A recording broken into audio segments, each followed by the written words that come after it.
polémica de esta semana se la llevó la reelección de Rosario Piedra Ibarra al frente de la Comisión Nacional de Derechos Humanos. Haremos un recuento de ello y tendré una muy interesante charla sobre derechos humanos con el especialista y activista Ricardo Bucio, actual presidente del Centro Mexicano de la Filantropía. Varios temas se nos quedaron pendientes la semana pasada en la mesa de debate con los diputados Arturo Ávila, Rubén Moreira y Federico Dorin, quienes ya llegaron al estudio de Sala de Guerra. Yo soy Mónica Garza. Comenzamos.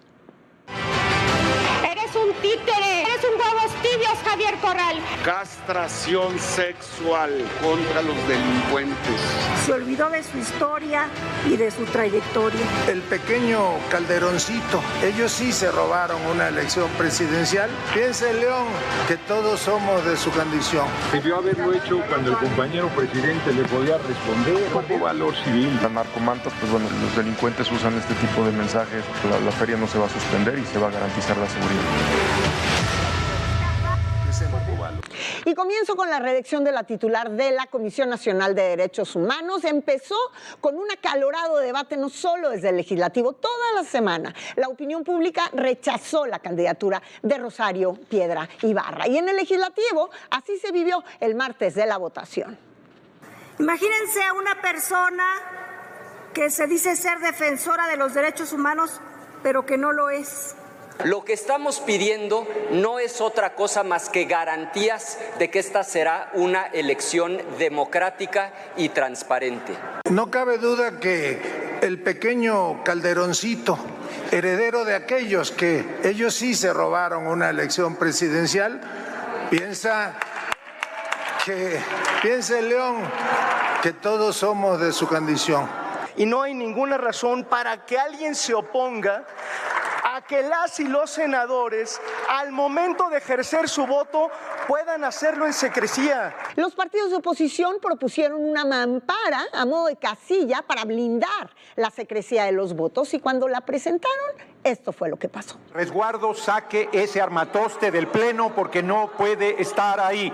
Ya. Se propuso que se entregara un sobre nominal a cada senador, lo cual fue desechado. Qué impresionante cómo se les desfiguró la cara cuando vieron una casilla para el voto libre y secreto. Qué impresionante cómo le tienen miedo a la transparencia y a la democracia. Esa sesión del Senado se fue a receso 4 veces antes de votar a la medianoche y dar a conocer la reelección de Rosario Piedra Ibarra, quien llegó al Pleno, así como la está usted viendo, recibida por un silencio absoluto y sin la oposición a rendir protesta. Resultó reelecta la ciudadana María del Rosario Piedra Ibarra como presidenta de la Comisión Nacional de los Derechos Humanos. En otros temas, también en el Senado, pero en materia de seguridad, esta semana se aprobó un cambio relevante para la Secretaría de Seguridad Pública encabezada por Omar García Harfuch. La dependencia ahora va a poder investigar en coordinación con los ministerios públicos, va a estar a cargo de las labores de inteligencia y va a diseñar la estrategia de seguridad pública. Ahí sí, la oposición votó a favor. Por eso desde Movimiento Ciudadano respaldamos esta iniciativa que busca fortalecer la columna vertebral de las investigaciones en nuestro sistema de seguridad pública, marcando un antes y un después en la capacidad de respuesta ante el crimen. Respaldamos esta propuesta de mejora urgente en la articulación de dependencias y niveles de gobierno que además se propone que se haga de manera transparente y auditable, pero sobre todo, y esto es muy importante, civil. Y es que esta semana, luego de la violencia expuesta con los hechos en Querétaro, en Sinaloa, en el Estado de México, en Guerrero y en Colima, se evidenció la urgencia de fortalecer la estrategia de seguridad en nuestro país. Le doy la bienvenida a mi compañero Miguel Aquino, experto en materia de seguridad y crimen organizado. Hola Mónica, ¿cómo estás? Me da mucho gusto saludarte. Buenas noches, tus órdenes. Gracias, Miguel. Pues, ¿cómo ves ahora estas nuevas atribuciones que tendrá la Secretaría de Seguridad Ciudadana? Claramente, Omar García Harfuch, pues, se convierte en un superpolicía, en una nueva versión de esta superpolicía, a quien tú has cubierto en muchísimas versiones por muchísimos años. ¿Cómo ves este nuevo escenario? Mira, la verdad es que me parece una excelente noticia. Creo que cuando se dio a conocer que Omar García Harfuch era designado como el secretario de Seguridad Ciudadana, muchos nos preguntamos, pero ¿cómo va a trabajar si la Guardia Nacional es ya del Ejército Mexicano? ¿Con qué va a trabajar Omar García Harfuch? Aquí, sinceramente, nunca hemos puesto en tela de juicio su capacidad. Sabemos que es un servidor público con mucha experiencia y hay algo que no les va a gustar a muchos de lo que te voy a decir, pero están regresando a la Secretaría de Seguridad como en su momento la tuvo Felipe Calderón con Genaro García Luna, Una policía que te permite investigación. Recordemos que es cuando nace la Agencia Federal de Investigaciones y que posteriormente en la Secretaría de Seguridad Ciudadana trabajaban de manera coordinada. Una policía federal con un área de inteligencia en donde inició Omar García Harfuch, porque también, que no se les olvide, Omar García Harfuch nace y surge de esa secretaría encabezada por el ingeniero Genaro García Luna. Me parece que es una excelente noticia porque si hay algo que se olvidó, y no en el sexenio pasado, desde el sexenio de Enrique Peña Nieto, fue la investigación, Mónica, amigos. No se llevó a cabo investigación en este país, se dejó de lado la inteligencia policial y eso fue muy lamentable y ahí están los resultados en materia de seguridad. Más de 200,000 muertos, cerca de 200,000 muertos en la administración de López Obrador y en lo que va de la doctora Claudia Sheinbaum ya se rebasó los 3,000. Es una excelente noticia porque además se cuentan con las herramientas, se cuentan con los perfiles y Omar García Harfuch es un especialista en eso, es un especialista en la inteligencia, es un especialista en llevar a cabo investigaciones y qué bueno que finalmente, perdón por la expresión, sí le van a dar los dientes necesarios para poder combatir a la delincuencia organizada. Y sobre todo, Miguel, porque él es experto en materia de inteligencia, algo por lo que precisamente Omar García Harfuch en la administración anterior luchó mucho porque se crecieran los presupuestos, porque se crecieran los espacios para poder generar inteligencia. Si no hay inteligencia, no hay prevención de la violencia, todos lo sabemos. Así es, la inteligencia es básica, porque también la inteligencia te evita violencia. Y sobre todo, bueno, pues, ¿de qué forma? Pues de que detectan efectivamente cómo operan las bandas del crimen organizado, quién está lavando dinero, porque eso es muy importante. Te pones a revisar las estadísticas sobre el dinero decomisado, sobre todo lo que tiene que ver en materia de narcóticos, es bajísima. Y hay algo que no lo digo yo, lo dicen los expertos a nivel mundial. ¿Quieres desmantelar a un grupo del crimen organizado? Dale donde más le duele, en la bolsa, en el dinero. Porque eso es lo que les da poder. El dinero les permite tener a todos los sicarios que quieran, comprar el armamento que quieran y sobre todo comprar al funcionario que quieran.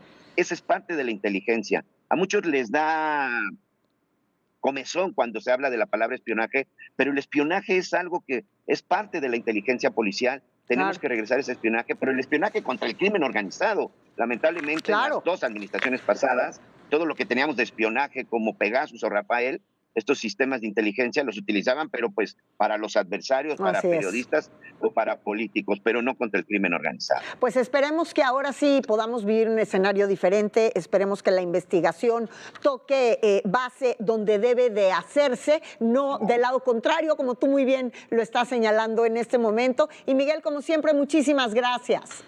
Muy buenas noches. Y que le vaya muy bien, Omar García Harfuch, porque nos va a ir muy bien a todos. Me dio gusto saludarte. Gracias, Mónica. Igualmente, ojalá que así sea. Y bueno, como sabemos, el domingo pasado, el Partido Acción Nacional eligió a Jorge Romero como su nuevo líder nacional. El político enfrentó duras críticas, duros señalamientos toda la semana, empezando por la presidenta de México. Es el jefe del cártel inmobiliario, el presidente del PAN.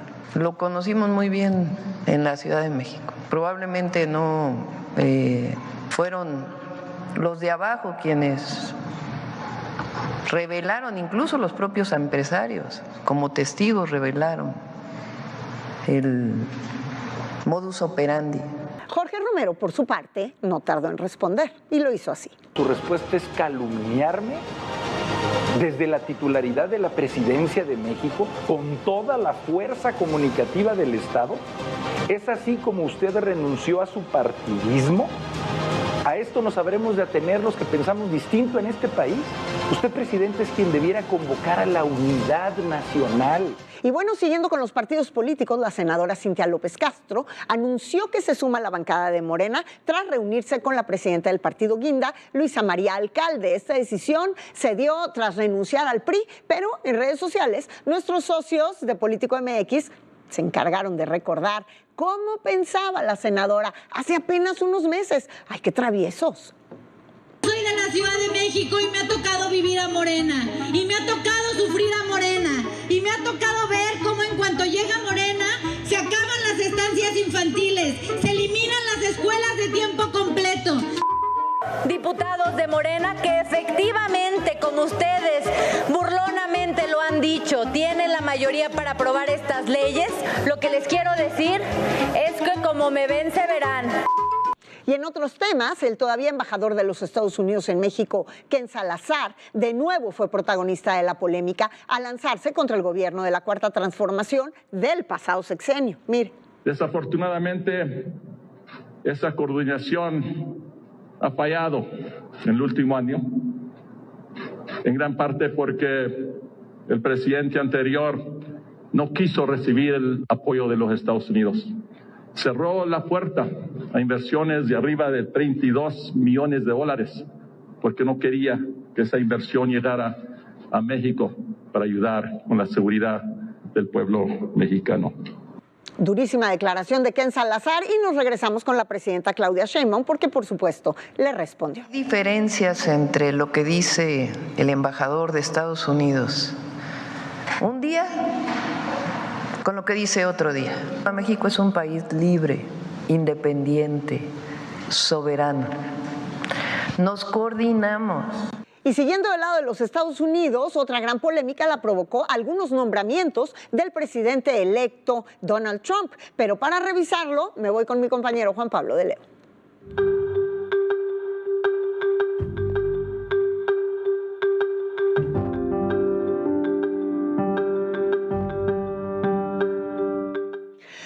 Pablo de Leo, ¿cuántas sorpresas? Moni, ¿cómo estás? Muy buenas noches, qué gusto saludarte. Vamos a revisar el día de hoy cómo van los nombramientos del gabinete de Donald Trump y posteriormente el sentido que hace en temas de migración, en temas de tráfico de drogas y en temas comerciales que también son importantes. Si te parece, vamos a ver los nombramientos que ha tenido Donald Trump hasta el momento. Yo te diría, a ver, vamos a centrarnos sobre lo que sucede con Marco Rubio, el secretario de Estado. Es un hombre que viene de Cuba, con raíces cubanas, de Florida, senador que tiene una afronta directa contra el comunismo como sistema, una afronta directa contra Cuba, una afronta directa contra Venezuela y solamente hay que recordar el tipo de relación que hay hoy de México con estos dos países. México ayudándole a Cuba con el tema del petróleo, con el tema de la electricidad y México también con una relación muy cercana a Cuba, Nicolás Maduro. Yo diría lo cual nos habla de lo que nos vamos a enfrentar en esa agenda. Claro, ¿no? Y sobre todo en un sentido regional. Por otra parte, el tema de China, la cantidad de inversiones chinas que están llegando a México y la amenaza que eso implica para los Estados Unidos. China va a ser directamente el principal enemigo de Estados Unidos y de Donald Trump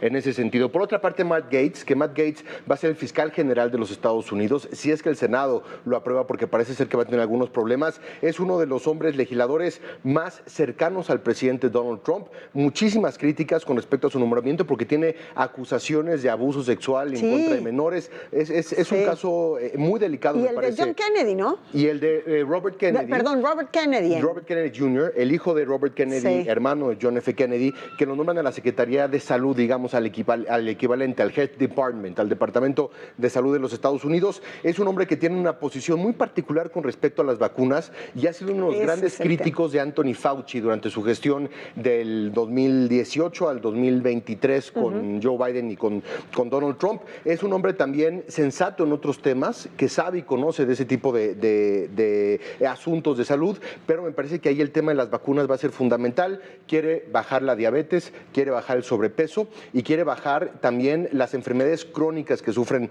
los norteamericanos. Y para dar paso a nuestro tema siguiente, el encargado del ICE, que es el Border Patrol, que es el encargado de la frontera, la patrulla fronteriza, uno de los hombres con posiciones más duras en ese sentido, que en entrevistas ha dicho: sí podemos deportar a cientos de miles de personas y vamos a tener una frontera absolutamente segura. Vamos a ver rápidamente a qué se refiere. Vamos a ver algunos números, Moni, desde el 2013 al 2024, de qué manera a partir del 2019 comienzan a elevarse de nuevo los cruces fronterizos ilegales a los Estados Unidos. Estados Unidos tiene un problema muy serio y por lo tanto México tiene un problema muy serio porque una política sostenida de mantener la frontera de alguna manera cerrada, de mantener los cruces de alguna manera estables, menos de 1 millón del 2013 al 2018. 2019 se dispara al millón y el año pasado estábamos hablando casi de 3 millones de cruces ilegales. 2024 todavía no cierran las cifras, pero ahí está el problema que sí tiene Estados Unidos y que sí tiene México, y por eso es un tema de campaña y es un tema de Donald Trump. Vamos a ver de dónde provienen también en la siguiente gráfica los cruces fronterizos. México, Venezuela, Guatemala, Honduras, Colombia y Ecuador son los países latinoamericanos que más personas cruzan ilegalmente a los Estados Unidos. Tienes nicaragüenses, chinos, salvadoreños, peruanos, cubanos y haitianos. De cierta manera, son los menos, pero digamos que los grandes problemas y el gran foco claramente son ciudadanos mexicanos los que están cruzando. Si tú recuerdas, hacia el 2008-2009 dejaron de cruzar la frontera los mexicanos por las condiciones que había en México. Hoy por hoy eso dejó de suceder. Vamos a revisar rápidamente dónde se están focalizando y dónde se están quedando los migrantes guatemaltecos, hondureños, venezolanos, colombianos, salvadoreños y mexicanos. Claramente el mapa mexicano con el verde es donde más ciudades y donde más regiones se focalizan y se localizan esas comunidades de mexicanos que cruzan la frontera ilegalmente y que se centran en los Estados Unidos. Como puedes ver, la costa este y la costa oeste con muchísima presencia, y son lugares en donde ganaron los demócratas. En el centro de los Estados Unidos, donde no vemos tanta concentración, son lugares donde ganan los republicanos. Vamos a ver la siguiente gráfica, que tiene que ver con el fentanilo. El fentanilo, la droga, también es un tema importantísimo para ellos. Desde el 2015 hasta el 2024, ¿qué tanto han aumentado las incautaciones de esta droga en la frontera entre México y Estados Unidos? 2015 inexistente, 2016 aparece el fentanilo en escena, y del 15%, de 2,000 en cuanto a libras incautadas por parte de las autoridades norteamericanas, nos vamos casi a 28,000 libras incautadas por parte de las autoridades norteamericanas. Otra vez. O sea, no ha hecho más que crecer. Exactamente, igual que los cruces migratorios ilegales. Entonces, ahí tienes la migración, ahí tienes el fentanilo, y vemos el tema del comercio, que también es un tema. México se ha convertido en el principal socio comercial de los Estados Unidos, por encima de Canadá, por encima de China, por encima de Alemania y por encima de Japón. A finales del año 2019, principios del 2020, viene un punto muy importante que lo vemos reflejado en la próxima y última gráfica, en donde también México se posiciona también ya por encima de China con respecto a las importaciones y con respecto a lo que implica el comercio bilateral entre todos estos países. Así es que problemón que se le viene a México con los nombramientos de Trump y con la realidad que estamos viendo. No son opiniones, son números y cifras las que estamos revisando. Y seguramente mucho y muy largo vamos a seguir conversando al respecto. Nos vamos a un corte comercial y al regresar voy a platicar con Ricardo Bucio sobre la situación de derechos humanos en nuestro país. ¿Qué tal? Muy buenas noches. Esto es Sala de Guerra. Las marcas para soportar el apoyo del sol. Se movieron los números. El marketing político. La intención de voto se ha mantenido estática. Se conmueve.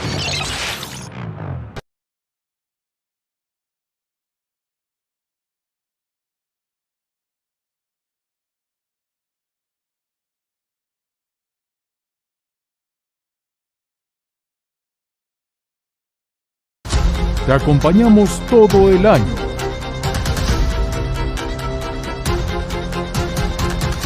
Mantente bien informado a lo largo del día.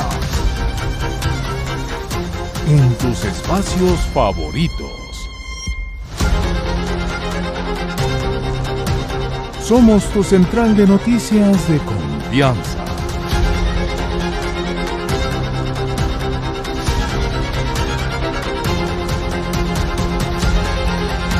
Que te comparte todo lo que sucede en tiempo real.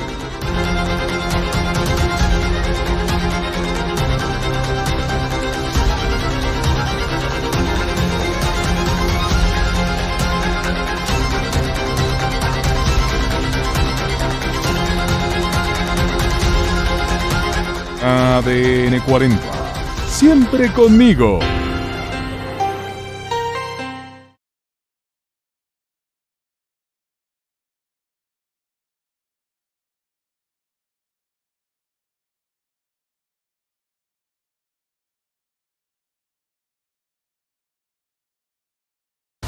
Te acompañamos todo el año.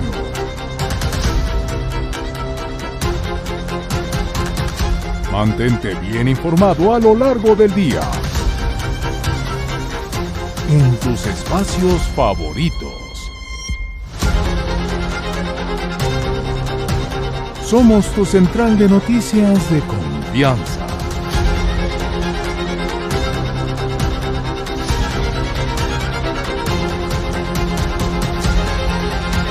que te comparte todo lo que sucede en tiempo real.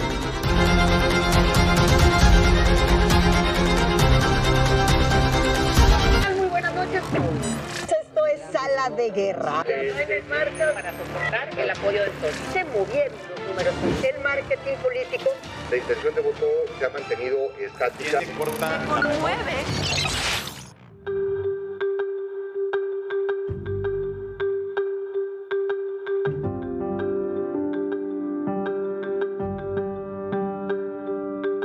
Muchas gracias por continuar con nosotros. Ahora vamos a hablar, sí, de derechos humanos. ¿Qué son? ¿Cuál es la importancia que le estamos dando en México a esa agenda? Porque estamos pasando en un momento en nuestro país especialmente violento, donde hay cada vez mayor cantidad de policías en las calles, cuidando, tratando de defender a los ciudadanos, pero también hay una mayor cantidad de militares. La Guardia Nacional está integrada por militares para defendernos de algún tipo de abuso o de agresión. Históricamente, la Comisión Nacional de Derechos Humanos estaba ahí para recibir esas denuncias, para defender al ciudadano mexicano del poder, no para ser un megáfono del poder. Y es lo que muy desafortunadamente vimos, porque es una realidad, los últimos 5 años en nuestro país, desde la Comisión Nacional de Derechos Humanos, en boca de su titular, Rosario Piedra, quien se ha reelegido esta semana. ¿A qué nos estamos enfrentando con esta realidad? Le doy la bienvenida a Ricardo Bucio, presidente ejecutivo del Centro Mexicano de la Filantropía, un hombre quien además ha estado al frente de CONAPRED, un hombre que además ha representado México ante la ONU en la agenda de derechos humanos, un activista impecable, con toda la experiencia para hablar de estos temas. ¿Cómo estás, Ricardo? Bien, bien. Muy buen día. Gracias por la invitación. Muchísimas gracias por acompañarnos esta noche para que nos des un poco un diagnóstico de lo que significa el escenario al que nos enfrentamos a partir de la madrugada del miércoles pasado. Mira, no solo es de la madrugada del miércoles pasado, bueno, es de lo que viene unos días posteriores y de lo que pasó antes de la madrugada. Déjame decirte, solamente el panorama que tenemos implica que con la reforma al Poder Judicial, bueno, se debilita este órgano que es la Suprema Corte, pero también el Poder Judicial en lo laboral, en lo administrativo, en lo familiar, etcétera, un órgano de control de derechos. Ha sido un mecanismo, el amparo ha sido siempre un mecanismo de control de derechos. Voy a poner un ejemplo que me parece muy gráfico.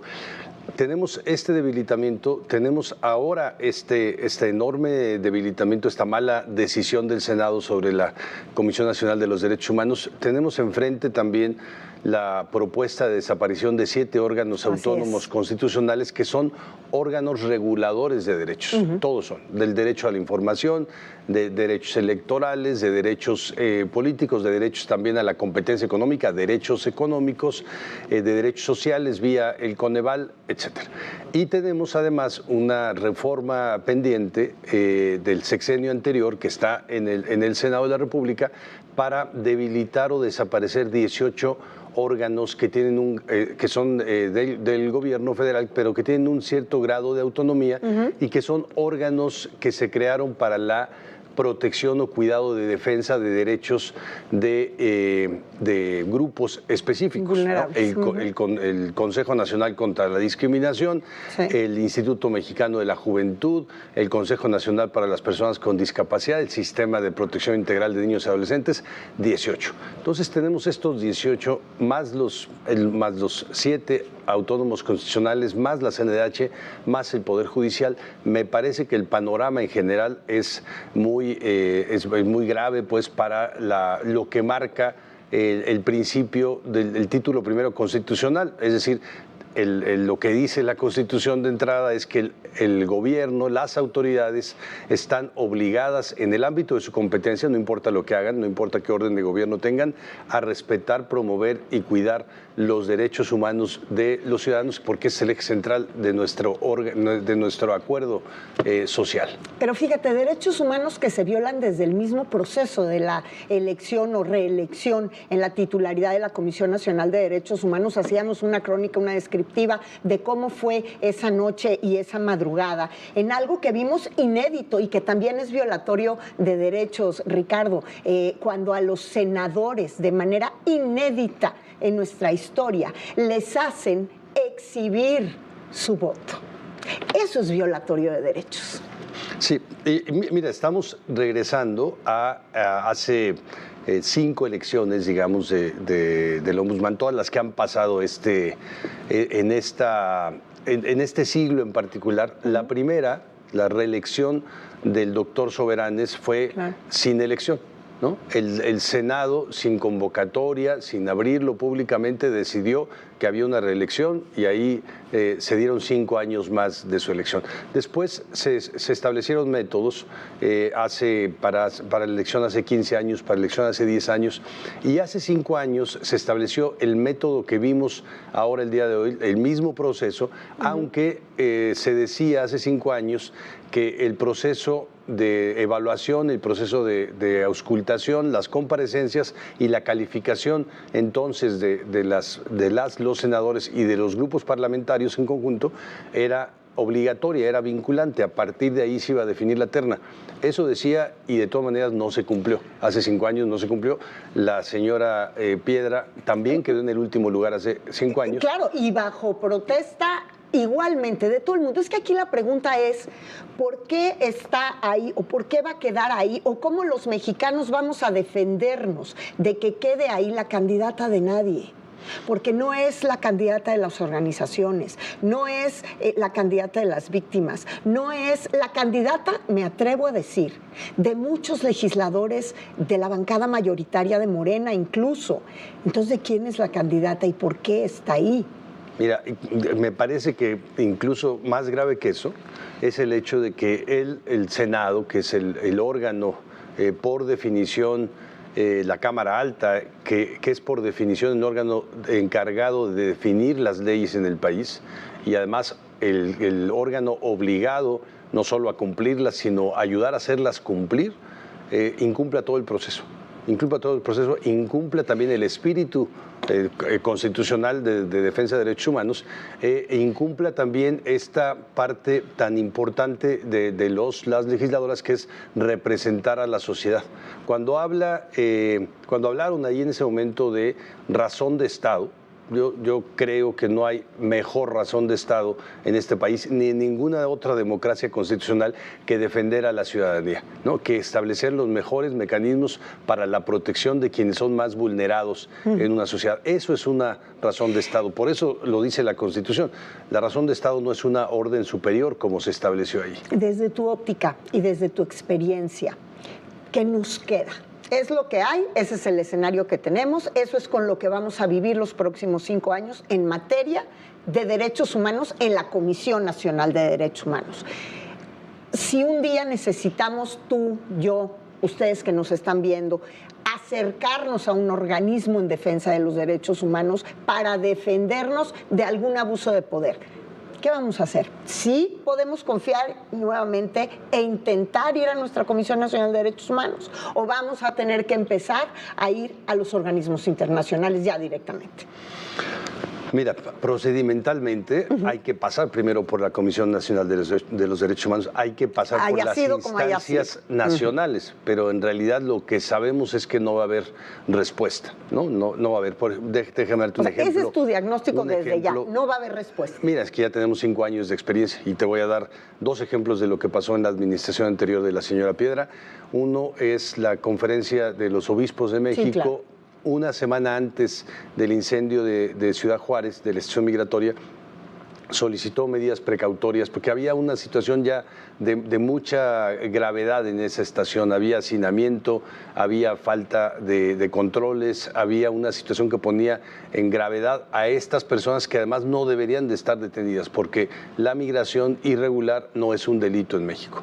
No deberían de estar en un centro de detención como lo es una estación migratoria. La Comisión no otorgó esas medidas precautorias que habrían obligado al Instituto Nacional de Migración a modificar la situación, a cuidar. Deberían de haber estado ahí visitadores de la Comisión para cuidar la situación de esta estación. Negó las medidas.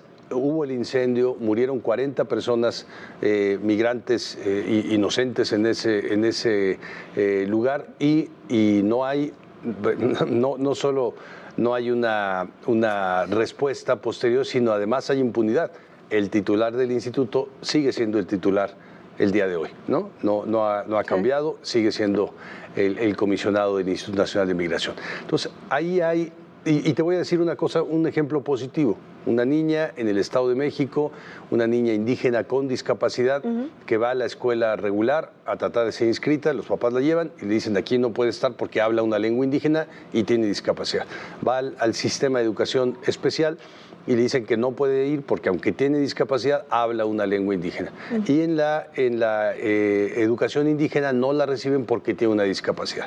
¿Qué pasa con esa niña? Una organización civil presenta el caso ante la Comisión Nacional, la Comisión Nacional no actúa, pero tenía la posibilidad de un amparo. Se les concede el amparo desde la Corte y era un amparo que ahora ya se perdió, tiene efectos para todas las niñas y los niños. La Corte dice hay que reformar la Constitución y hay que hacer que la educación no solo sea obligatoria, laica, gratuita, sino tiene que ser inclusiva. Todos los niños y las niñas necesitan poder estar en la escuela. Eso se reformó.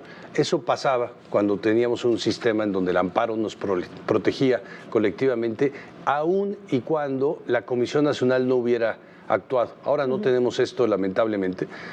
Creo que una cuestión que tenemos que hacer y que pasa en todas las democracias en donde hay signos de debilitamiento es que la sociedad civil comienza a tomar espacios que tiene que tomar la autoridad y responsabilidades que tiene que tomar la autoridad. Hoy ya lo hace, de muchas formas. Sí. ¿No? Pero es un peligro, porque es un arma de doble filo también. O sea, por un lado podemos ver las manifestaciones, las marchas, las protestas pacíficas, pero por otro lado vemos los linchamientos. Entonces es un arma de doble filo cuando la sociedad decide tomar sus derechos, su justicia por propia mano. No sé cómo concluir esta entrevista porque el escenario, y de acuerdo a lo que tú me estás diciendo, pues sí es realmente desolador en ese sentido para México. ¿Habrá alguna luz para redireccionar este escenario? Mira, siempre me parece que la luz de esperanza para las sociedades en cualquier tipo de contexto, pero más en contexto de debilitamiento democrático, es la ciudadanía organizada, ¿no? Todas las sociedades, los países en donde hay mejor nivel de seguridad, mejor nivel de democracia, mejores niveles de vida en general, tienen democracias basadas en una participación ciudadana sólida, ¿no? Entonces, aquí México, una de las cuestiones que hacen este tipo de decisiones es que debilitan también la participación ciudadana. ¿Quién quiere acudir a la comisión? ¿Quién quiere organizarse para dialogar con organismos que no existen o que no van a responder positivamente? ¿Quién quiere hacer foros con el Senado cuando ya sabes que las decisiones están predeterminadas? ¿No?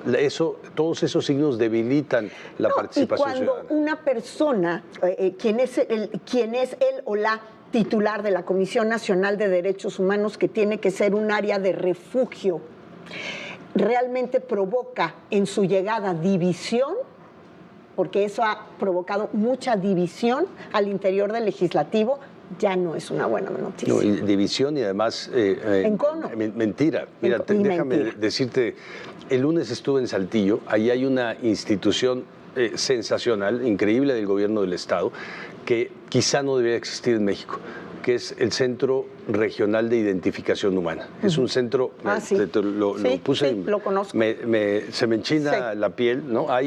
miles de cadáveres o de restos de personas que están a la espera de ser identificados, que fueron sacados de fosas clandestinas, de fosas comunes, y ante eso hay una situación de total distancia con la CNDH. Incluso la propia presidenta reelecta dijo en sus comparecencias que no había en México desaparición. Entonces, me parece que esa distancia que hay entre la realidad, esa realidad que afecta a tantos cientos de miles de familias que tienen una mujer desaparecida, que no son atendidos en el hospital, que no son recibidos en la escuela, y lo que está haciendo la comisión, esa es la parte quizá más dolorosa a nivel de las personas, ya no digas de las grandes decisiones políticas, lo cual también debilita el conjunto del Estado. Pues lo seguiremos platicando. Ricardo Bucio, como siempre es un placer platicar contigo, muchísimas gracias. Muchas gracias por aceptar esta invitación. Y antes de irnos a un corte comercial, lo voy a dejar con un cartón interesante de Trizas, caricaturista, que esta semana dibuja el llamado a los jóvenes para convertirse en jueces, en magistrados, en ministros, en Benitos Juárez.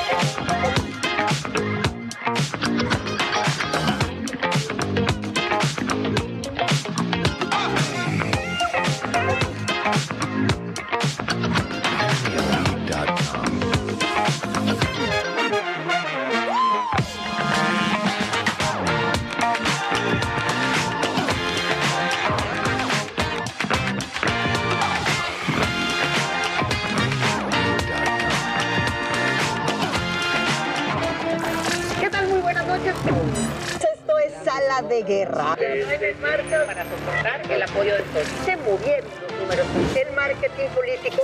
La intención de voto se ha mantenido estática. Con 9.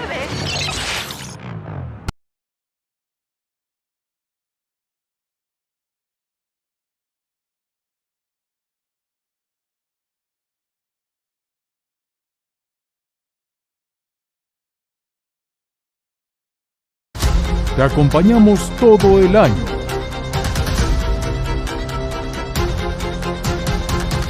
Mantente bien informado a lo largo del día. En tus espacios favoritos. Somos tu central de noticias de confianza.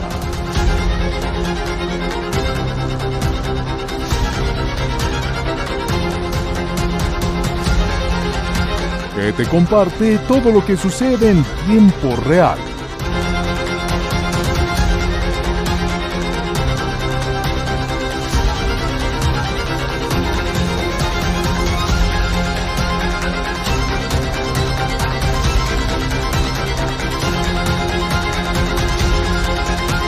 ADN 40. Siempre conmigo.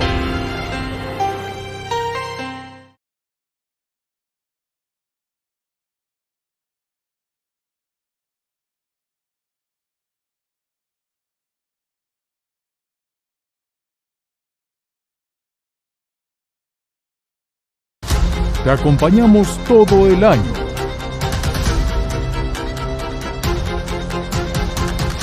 Mantente bien informado a lo largo del día. En tus espacios favoritos.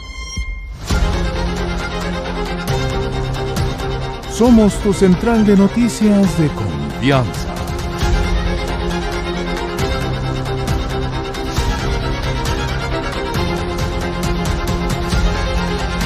Que te comparte todo lo que sucede en tiempo real.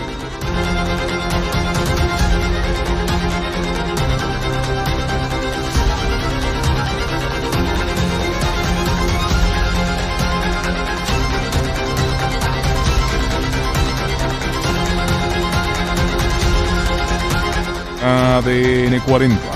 Siempre conmigo.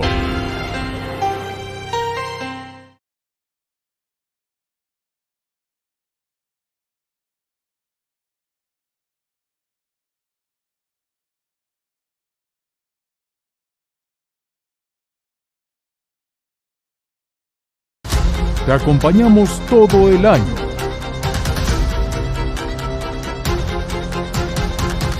Mantente bien informado a lo largo del día. En tus espacios favoritos. Somos tu central de noticias de confianza.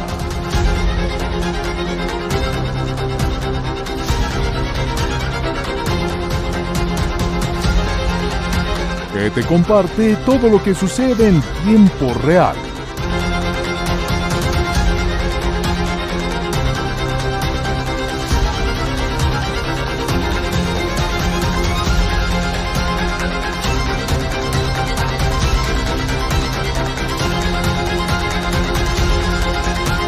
ADN 40.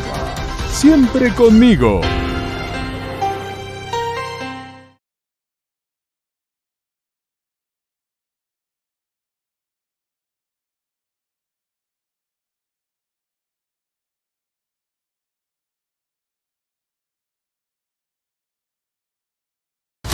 Te acompañamos. Muy buenas noches. Esto es Sala de Guerra. En marcha para soportar el apoyo de todos. Se movieron los números. El marketing político. La intención de voto se ha mantenido estática.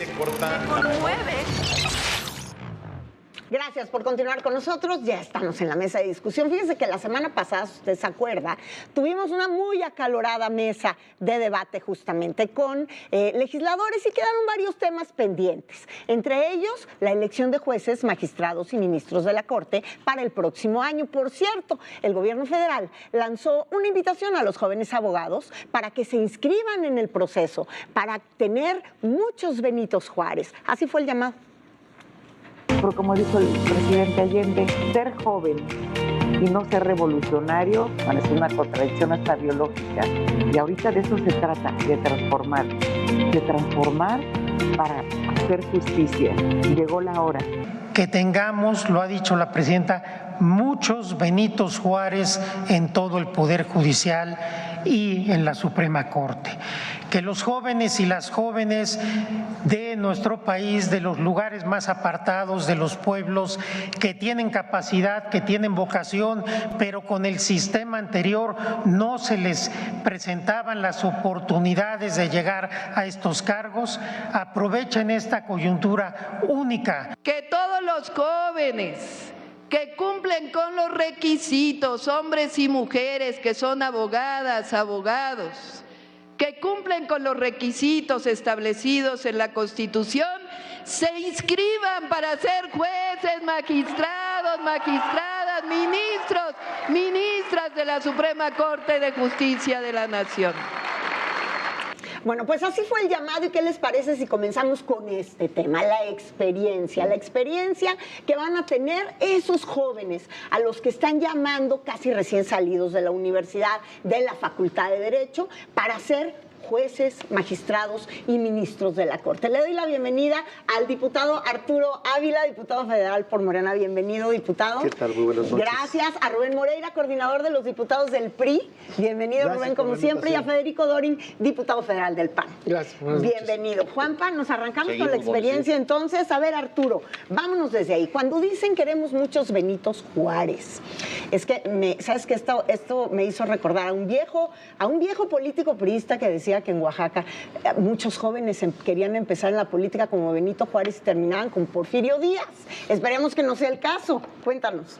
Pues mira, la realidad es que, yo insisto, estamos dando un cambio profundo, transformando de forma profunda un poder judicial que servía a unos cuantos, un poder judicial que tenía sin duda, una enorme injerencia donde estaba el poder económico, un poder judicial que ya lo he venido diciendo, 4 de cada 10 personas que trabajaban ahí, pues eran familiares de un juez, de un ministro, de un magistrado, y está demostrado. Sí, pero la experiencia era importante. Pues y cuando tú estás llamando a un joven que acaba de salir de la universidad que tiene menos de 5 años de experiencia. Estamos hablando de licenciados en Derecho como requisito, ¿Con cuánto con un tiempo promedio de experiencia? mínimo de 8 en la carrera y 9 en el encargo al que se van a aplicar, una elaboración de ensayos y temas y propuestas, que tenga 5 años de experiencia en la práctica jurídica, que tenga 5 cartas de referencia de vecinas o colegas también, y que tenga el examen al primer año por el Tribunal de Disciplina. Además de un proceso que viene también de evaluación de un comité que tendrá que después ir a una insaculación para que no se piense que alguien está empujando a alguno de los candidatos. Y finalmente, lo más importante, la evaluación de la gente como tú, como yo, como Juan Pablo, como ellos, que somos quienes vamos a acabar votando por ellos. Me parece que es de veras un modelo sin precedente. Puede no gustarle a algunos, lo sé, los entiendo, los privilegios, las ayudas. No, sin duda es pero el modelo, de veras, yo se los puedo anticipar. Yo soy abogado, experto en Derecho Comparativo en la Universidad de Texas en Austin, ¿no?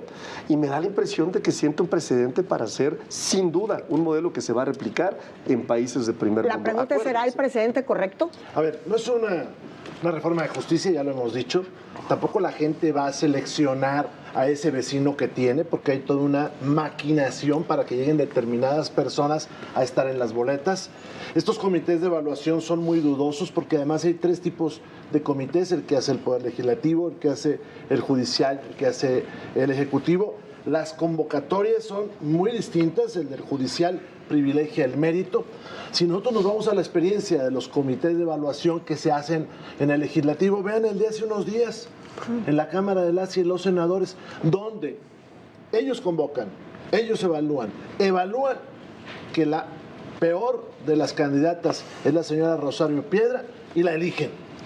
Eso es lo que ellos hicieron, esos son los comités de evaluación. Por otro lado, un joven puede tener la capacidad y la competencia para ser juez, pero eso no se va a medir, porque van a entrar en un proceso de criba donde van a llegar los preferidos de un partido político. Y por otro lado, es falso que vaya a haber justicia, porque esta es toda una construcción de narrativas, una construcción de un discurso político falaz. Y voy a lo siguiente: no se aumentaron los ministerios públicos, no se aumenta el número de jueces, no se aumenta el número de peritos, no se mejora la seguridad. Por cierto, estamos en el peor baño de sangre y de ineptitud en este país para combatir a la inseguridad. Entonces no va a mejorar nada. He puesto varias veces el ejemplo del Juzgado Mercantil de Monterrey, Nuevo León. Tiene 15,000 juicios. A estas alturas, ¿hay que quitar al juez o hay que poner 10 juzgados? Bueno, lo segundo no va a suceder. Ahora, esto de los privilegios es una cosa muy debatible. El señor que promueve esta reforma fue ministro de la Corte. Por cierto, en su momento estaba en contra de este tipo de selección. Mi amiga y maestra, la doctora Loreta Ortiz, estaba en contra de este proceso. Entonces, bueno, estamos ante la construcción de narrativa, pero yo ahorita si les pregunto aquí en la mesa, y si le preguntas tú a alguien del INE, y si le preguntas a alguien de Morena, ¿cuántos tipos de boletos va a haber?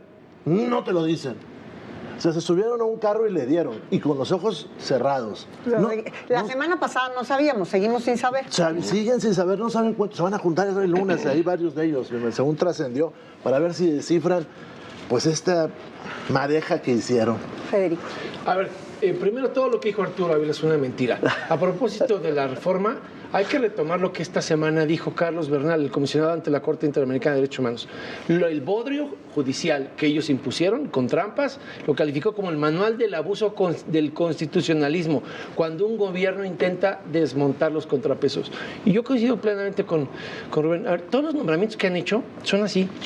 Esta es la tabla donde la señora Piedra fue evaluada la peor de todos los aspirantes a la comisión.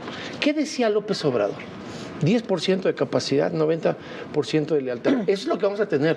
La Corte de 3 patines, con puros jueces y magistrados que impongan los buitres de la nación con despensas, con nuestros impuestos, con los programas sociales que nosotros financiamos como ciudadanos con nuestros impuestos. Y los mapaches electorales de Morena van a ver quién tiene más territorio, quién controla más votos, quién acarrea mejor, y van a poner a alguien que cubra el perfil, sin experiencia, con 1% de experiencia y 99% de lealtad a Morena, le van a imponer al secretario de Acuerdos y a todos los nombramientos de abajo, porque son sus cuotitas movilizadoras, ¿no? Para la nómina, como es la operación de ellos, y vas a tener a los diputados traficando las posiciones. ¿Por qué? Porque la criba a la que hizo referencia Rubén es lo mismo que pasó con Osorio. Van a imponer, y lo vuelvo a decir aquí, y regresaremos cuando quiera Arturo después de los nombramientos que pongan. Están los jueces de tómbola y magistrados de tómbola que tienen que ir a la elección porque así decidieron. La mayoría que no tuvo decoro se está acercando al régimen, le están cerrando el ojo al gobierno. Antes eran opositores a la reforma, ahora ya cambiaron de postura. Y los que sí tuvieron dignidad están diciendo, yo me retiro, no voy a convalidar, no voy a hacer comparsa. Y esos que se logren misteriosamente elegir, al rato vas a ver en las campañas cómo tuvieron algún padrino que les apoyó. No saben hacer campañas, no tendrían cómo ganar una campaña, un buitre de la nación apoyado por los programas sociales del presidente de la República. Y que a ver, ese es precisamente mi punto. Tú hablabas de quitar la justicia de las manos de la élite y de los privilegios y demás. Todos aquí sabemos cómo se hace una campaña política en México y en todas partes del mundo. El dinero es fundamental. Sé que las reglas todavía no están puestas al 100%, pero más o menos va por no utilizar recursos públicos, que puedan utilizar recursos personales. Pero eso, ¿cómo evita, digamos, la filtración de intereses empresariales, del crimen organizado, industriales, etcétera, etcétera, de que se puedan involucrar en la elección? No necesariamente quien recauda más dinero gana una elección, pero el dinero es fundamental en una elección, y de pronto poner a jueces, magistrados y ministros en esta posición en donde tienen que recaudar, en donde tienen que buscar favores, en donde tienen que buscar y tocar distintas puertas para poder hacer una campaña que efectivamente me parece ni siquiera saben hacer. ¿De qué manera eso es? A ver, hay dinero detrás de las campañas. ¿De qué manera es quitarle los privilegios al Poder Judicial en ese sentido? A ver, a mí me parece que hay muchas suposiciones y muchas veces caen en una retórica fantasiosa, ¿no? Estamos imaginando supuestos que no han sucedido, cuando lo que sucede o lo que sucedía antes de la reforma constitucional pues era eso justamente. O sea, ya teníamos jueces y magistrados que estaban involucradísimos en temas de corrupción.